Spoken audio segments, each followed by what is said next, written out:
Corporation soul एक ऐसी निगमित व्यवस्था है जिसमें एक ही नाम के तहत दो व्यक्तियों का अस्तित्व माना जाता है। एक व्यक्ति जीवित मानव होता है, जबकि दूसरा कॉरपोरेशन सोल होता है जो कानून द्वारा निर्मित होता है और मानव के बदलने के बावजूद स्थायी रहता है। सॉलमंड ने इसे क्लासिक रूप से वर्णित करते हुए कहा, जीवित अधिकारी आता जाता है, लेकिन कानून की यह संतान हमेशा वही रहती है। कॉरपोरेशन सोल का सबसे प्रमुख उदाहरण इंग्लैंड में क्राउन राजमुकुट है। इंग्लैंड के सिंहासन पर दो व्यक्तियों का अस्तित्व माना जाता है, एक रानी जो देहधारी है और दूसरा कॉरपोरेशन सोल जो कानून की रचना है। यह रानी कॉरपोरेशन सोल कभी मरती नहीं, भले ही देहधारी रानी की मृत्यु हो जाए। भारत में भारतीय रिजर्व बैंक के governor, state bank, postmaster general, railway के महाप्रबंधक, सर्वोच्च न्यायालय और उच्च न्यायालय के रजिस्ट्रार जैसे विभिन्न पद जो विभिन्न कानूनों के तहत बनाए गए हैं, कॉरपोरेशन सोल के उदाहरण हैं। Leading judgment Govind Menon v union of India में सर्वोच्च न्यायालय ने कॉरपोरेशन सोल की मुख्य विशेषताओं को स्पष्ट किया। कहा कि कॉरपोरेशन सोल को अलग कानूनी व्यक्तित्व प्रदान नहीं किया जाता, यह केवल एक व्यक्ति से मिलकर बनता है जिसे कानून द्वारा निगमित किया जाता है। इस व्यक्ति का दोहरा चरित्र होता है, एक प्राकृतिक व्यक्ति के रूप में और दूसरा कॉरपोरेशन सोल के रूप में जो कानून द्वारा निर्मित होता है।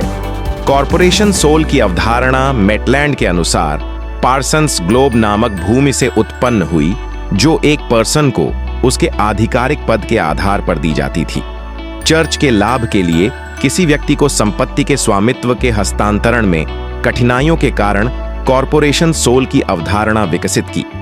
आज अंग्रेजी कानून के तहत कई निकाय जैसे parson, bishop, public trustee, postmaster general आदि कॉरपोरेशन सोल के उदाहरण हैं। क्राउन प्रोसीडिंग्स एक्ट 1947 की धारा 40(1) में रानी के निजी व्यक्तित्व और कॉरपोरेशन सोल के बीच स्पष्ट अंतर रेखांकित किया गया है।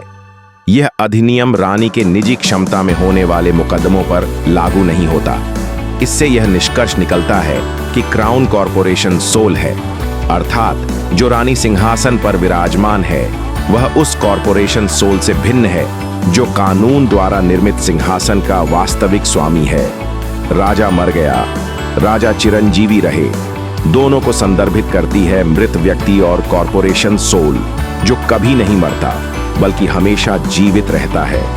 यदि कॉरपोरेशन सोल की अवधारणा को स्वीकार न किया जाए तो शासक की मृत्यु पर निम्नलिखित परिणाम होंगे। शाही न्यायालय में लंबित मुकदमे राजा की मृत्यु पर समाप्त हो जाएंगे और नए शासक के सिंहासन पर बैठने पर पुनः शुरू करने होंगे। संसद भंग हो जाएगी, क्राउन द्वारा की गई नियुक्तियां स्वतः समाप्त हो जाएंगी। भारत के संविधान आर्टिकल 12 यह निर्धारित करता है कि राज्य में भारत सरकार, संसद, प्रत्येक राज्य की विधायिका और न्यायपालिका, सर्वोच्च न्यायालय शामिल हैं।